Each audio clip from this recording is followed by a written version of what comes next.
Alors, ce que j'aime dans la photographie, c'est vraiment d'aller à la rencontre des personnes et de comprendre comment est-ce que ces personnes sont amenées à s'exprimer à travers ma présence.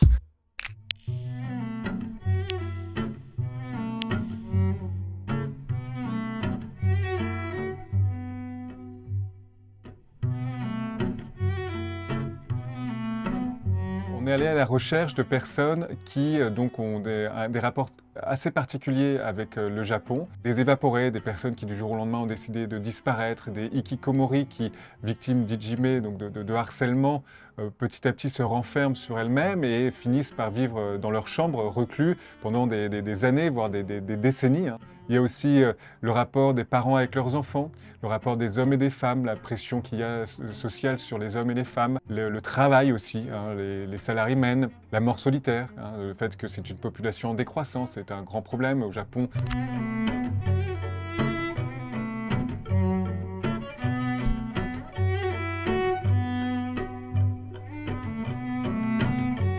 Dans un Japon où l'éphémère est permanent, c'est-à-dire que la nature te rappelle toujours la petitesse que l'être humain est finalement, des tsunamis, des tremblements de terre, des glissements de terrain permanents, un pays formé de plusieurs milliers de volcans, une forêt prédominante.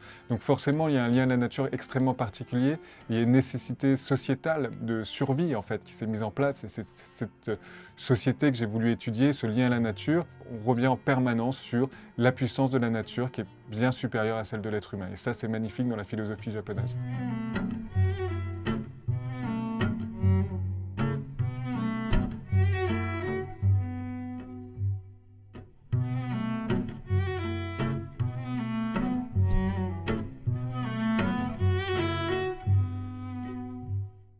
Comme le Japon est un pays très pudique, il y a plusieurs possibilités pour organiser le projet. La première, c'était l'envoi de carnets de notes et d'appareils photo jetables à des personnes dont on sentait l'envie de s'exprimer mais qui n'avaient pas la possibilité de le faire. Lorsque ces personnes nous renvoyaient le carnet de notes et les appareils photo jetables, en fonction des photographies qu'elles avaient prises, de leurs notes, une idée nous venait, une mise en scène, hein, vraiment, et on allait leur présenter cette mise en scène, ce qu'on souhaitait faire, et si elles acceptaient, ben, on pouvait prendre la photo à 10 minutes de chez elles ou temps à 1000 km. Donc ça a été une aventure humaine extraordinaire.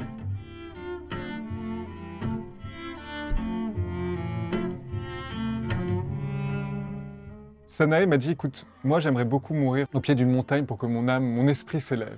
Et donc avec Sanae, on est parti au pied du mont Fuji. Et ce qu'il fallait, c'est d'arriver à montrer cette âme qui petit à petit s'élève et la prise de conscience que Sanae avait de cette réalité. Vous voyez, au fond, il y a le mont Fuji qui apparaît, mais pas à n'importe quel moment. Il apparaît vraiment quand le soleil, aux premières lueurs de l'aube, arrive sur le mont Fuji et cette symbiose qui existe entre le mont Fuji et la déesse Amaterasu en fait. Après, on voit cette femme allongée, donc Sanae, et on sent cet esprit monter à travers ces vitres. Et ces vitres sont plus ou moins denses, plus ou moins épaisses, plus ou moins transparentes. Et petit à petit, elle arrive vers la montagne et on sent vraiment cette âme qui monte et qui ne fait qu'un avec Amaterasu et Fujisan. Ce qui m'a intéressé, c'est déjà de comprendre le Japon. Bon, pour comprendre le Japon, il faut comprendre la manière dont les Japonais voient l'univers qui les entoure. Donc j'ai voulu travailler à travers des nuances d'ombre en étudiant Tanizaki. On peut lire L'éloge de l'ombre, qui est un livre fantastique. Donc il fallait poser ces nuances d'ombre.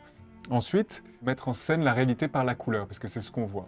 Et là, on crée des mises en scène avec les personnes photographiées. C'est à la chambre, donc ça nécessite beaucoup de temps de préparation et énormément de temps également pour prendre la photo. Donc ça crée des contraintes et par ces contraintes, il y a une tension qui naît. La réalité sort de l'âme de ces personnes et de leur visage. Et c'est à ce moment-là que j'appuie sur le déclencheur.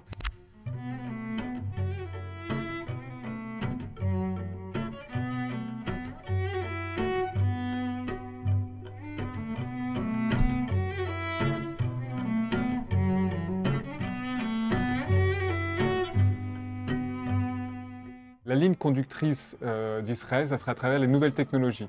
Le rapport de ce pays aux nouvelles technologies, la manière dont ces technologies l'ont développé, ont tenu ses frontières et voilà, et sa position au Proche-Orient. Donc ça m'intéresse énormément. Ce qui m'intéresse aussi, c'est d'arriver à mettre en relation différents pays. Donc d'être amené à travailler sur par exemple le Japon, comme actuellement, et derrière mettre en relation le Japon avec un autre pays, essayer de comprendre les relations qui peuvent se tisser et les points communs entre ces différents pays.